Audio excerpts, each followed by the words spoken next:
ప్రియులారా, మన ప్రభు అయిన యేసు క్రీస్తు నామంలో మీకు శుభోదయం. ఆయనను గూర్చి అనుదిన ఆత్మీయ ఆహారం, అక్టోబర్ 11 శనివారం. నేటి మన ధ్యాన లేఖనం కొలస్సీయులకు రాసిన పత్రిక 1వ అధ్యాయం 18వ వచనం, 2వ అధ్యాయం 9వ వచనం. ఆయనకు అన్నిటిలో ప్రాముఖ్యము కలుగు నిమిత్తము ఆయన ఆది అయ్యుండి మృతులలో నుండి లేచుటలో ఆది సంభూతుడాయను. దేవత్వము యొక్క సర్వపరిపూర్ణత శరీరముగా క్రీస్తునందు నివసించుచున్నది.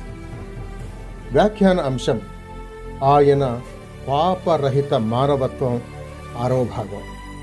వ్యాఖ్యానాంశం ఆయన పాపరహిత మానవత్వం 6వ భాగం. వ్యాఖ్యానం: క్రీస్తు జీవమును కలిగి ఉన్న క్రైస్తవుల్లా మనం దేవుని వాక్యం ద్వారా సాతాను శోధనలకు జవాబిచ్చేటప్పుడు మనం కూడా జయం పొందుతాం. అయినా అయ్యో, మన యందు నూతన స్వభావం వలనే పతనమైన పాత స్వభావం కూడా ఉన్నది. కాబట్టి మనం లొంగిపోగలం. ప్రతివాడును తన స్వకీయమైన దురాశ చేత అది ఏడవబడి మరులు కలపబడిన వాడై శోధింపబడును అని యాకోబు పత్రిక 1వ అధ్యాయం 14వ వచనం అంటోంది. ఆయన దేవుడై ఉండటాన్ని బట్టి ఈ వచనం ప్రభు అయిన యేసునకు వర్తింపదు. కావున మనం ఇలా చదువుతున్నాం: దేవుడు కీడు విషయమై శోధింపనేరడు అని. అదే పత్రిక 1వ అధ్యాయం 13వ వచనం.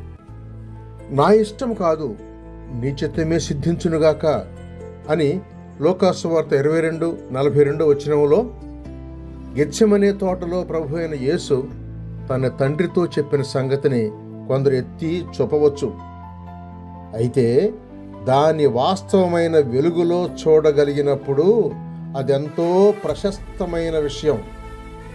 2వ కొరింథీ పత్రిక 5వ అధ్యాయం 21వ వచనం చూడండి. అయినప్పటికీ ఎంతటి మూల్యమైన చెల్లించి తన తండ్రి చిత్తాన్ని నెరవేర్చడానికి వచ్చిన వ్యక్తిగా ఆయన పరిపూర్ణమైన విధేయత చూపించాడు.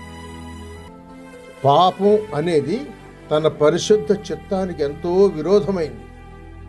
కాబట్టి ప్రభు అయిన యేసు పాపాన్ని అసహించుకుంటూనే దేవుడు మహిమపరచబడినట్టును, పాపం శాశ్వతంగా తొలగించబడినట్లు సిలువను మోయటానికి దాని యొద్దకు వెళ్ళడం ద్వారా ప్రేమ విధేయతలతో తండ్రి చిత్తాన్ని నెరవేర్చాడు.